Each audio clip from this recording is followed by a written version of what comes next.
Well, hello, and welcome back, guys. I'm in like a meditative state since I'm here at the beach. I'll show you what it looks like today.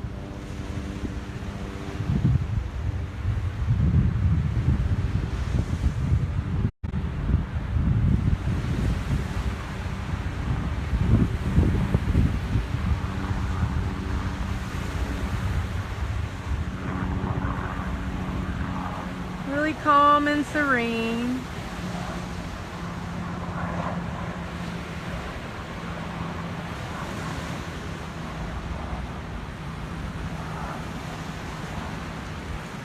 So I have a good talk lined up for you guys today. But like I said, I'm not hyper like I normally am. I'm just a little more grounded and relaxed right now.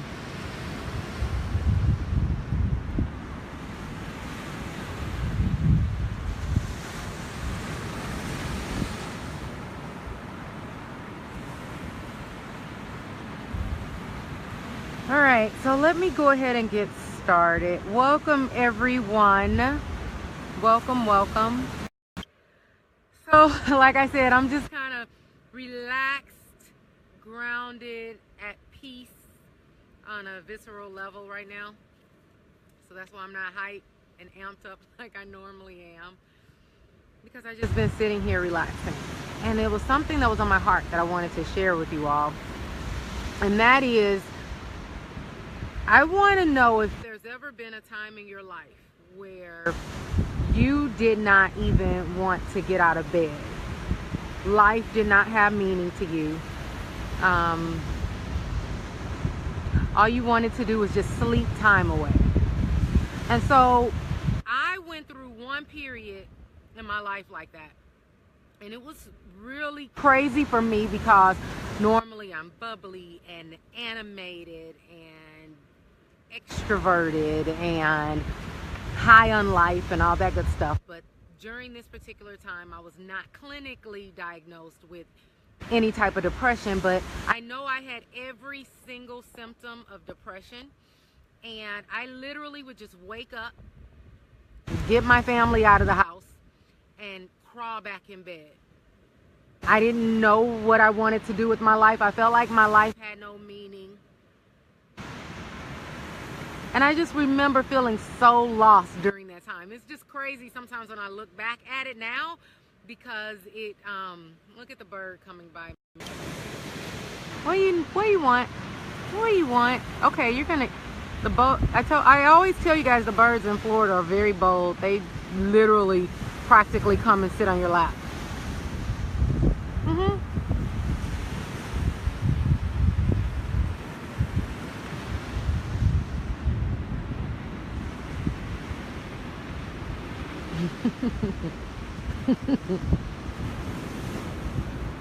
See, when you're at peace, you attract animals, seriously.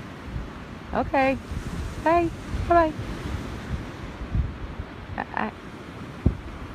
Okay. So let me go ahead and continue. All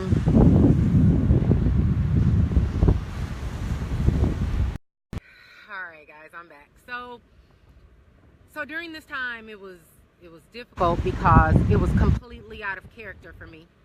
And I didn't know what to do. And I'll never forget just sleeping it away. No one really knew what was going on except my husband.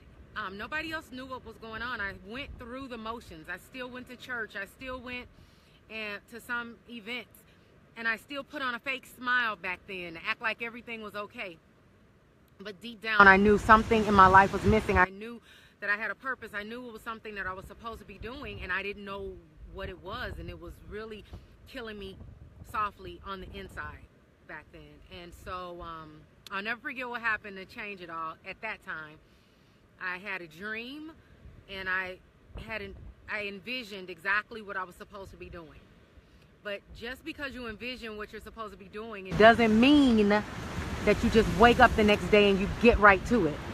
And so that's where self-doubt comes along. And if you are just hopping on here, if you weren't on my last live stream, then maybe you don't know I'm doing a 4-day self-doubt detox challenge.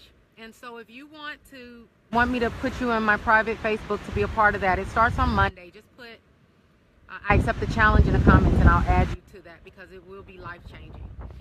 But so when it came to me in that situation, I had a vision, but guess what? I still had self-doubt. I spent weeks, maybe even months, just glued to the bed and not living a life on purpose and not living a life on fire. And so all of a sudden I envisioned what I should be doing, but I didn't know how to go from being paralyzed with fear and paralyzed mentally and emotionally to just waking up the next day full of action and full of motivation. It just didn't happen like that. And the main reason it doesn't happen like that is because of self-doubt.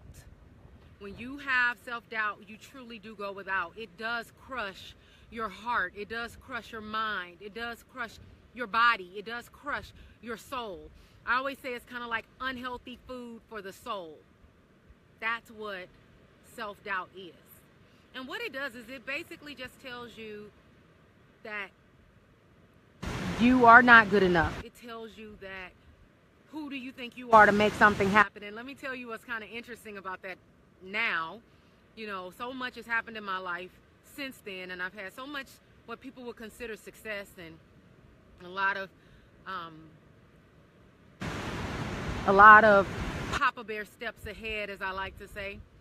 And now, so my book, R3 Diet, it's mainly about food and detoxing and eating. There's a chapter on mindset, and I felt a strong desire and urge to write a second book. And I always thought the second book would be called Mindset Something.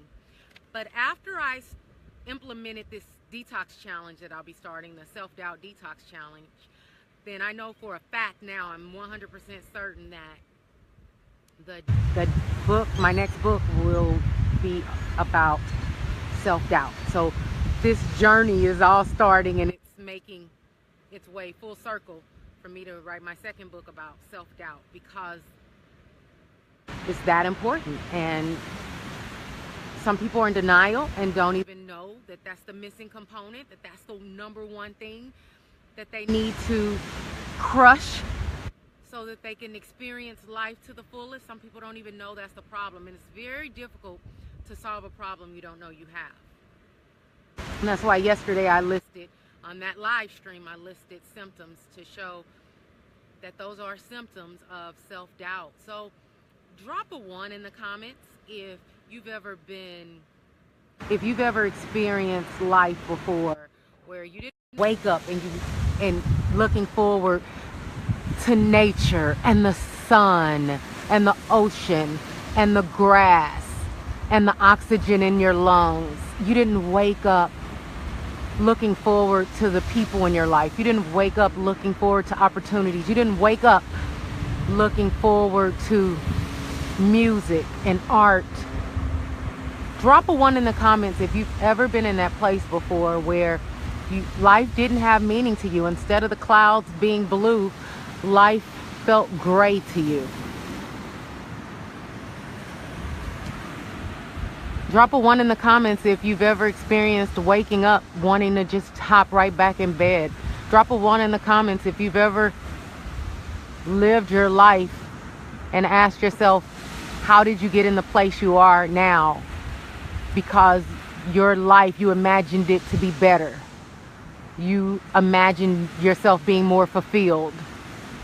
You imagined yourself experiencing more love and prosperity and adventure and excitement, and you just kind of look up and you're like, this is nothing like I imagined.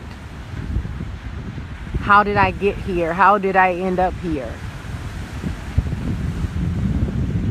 And some people can relate to that. Some people can relate to what it's like when you had bigger dreams and visions and you're like, who am I? Like, what am I doing here? I am not loving life. I am just coping with life. I am coping with my issues. I am coping with my relationships. And you're just kind of like going through the motions, but not really living life to the fullest. And some of you guys can relate to that. And so at some point you get to a point where you make a resolute decision and you say no more. You get to a resolute decision. Sometimes it's tripping me out that I'm talking all in this monotone voice, all calm. This is not my normal self, but I just wanted to bring you guys out here to the beach with me, and I was just reflecting on that time period in my life when I was just glued to the bed for those months.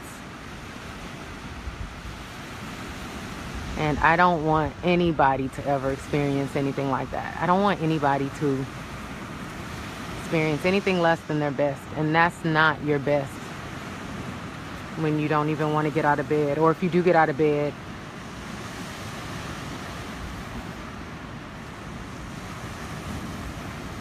you're just going through the motions. You're welcome, Daryl. So what does it do when you have self-doubt? It drags down your spirit. Like I mentioned before, life becomes meaningless to you. It's very impossible. It's impossible for you to feel those effects and it not affect your body. So eventually that's what happens as well, is that it goes from being a situation to where you're emotionally and physiologically weakened to the point where you are physically weakened.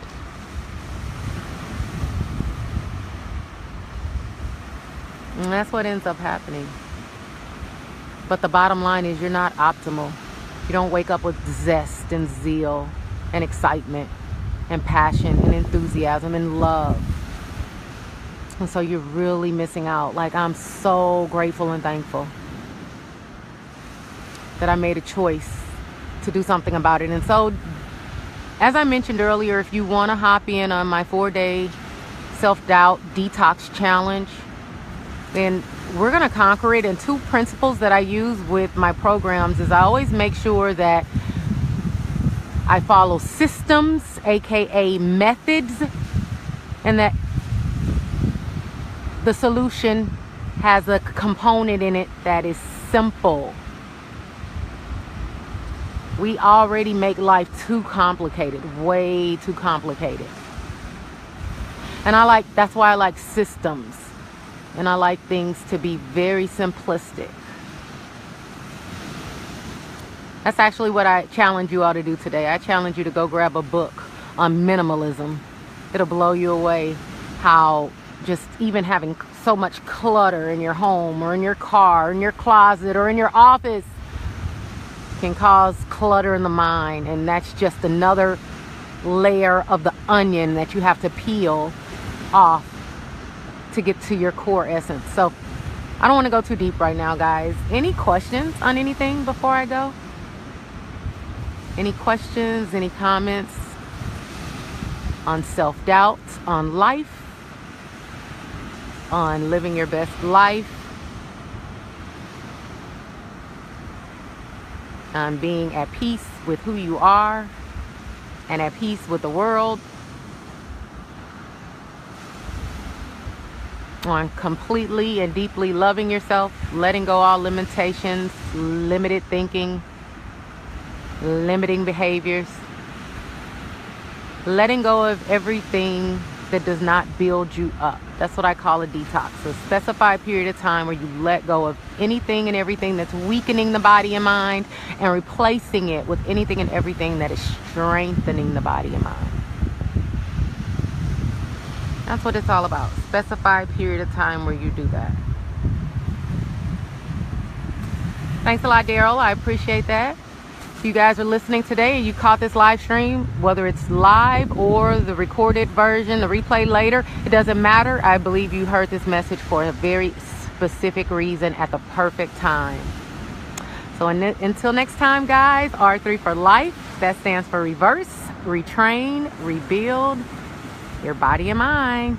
Bye.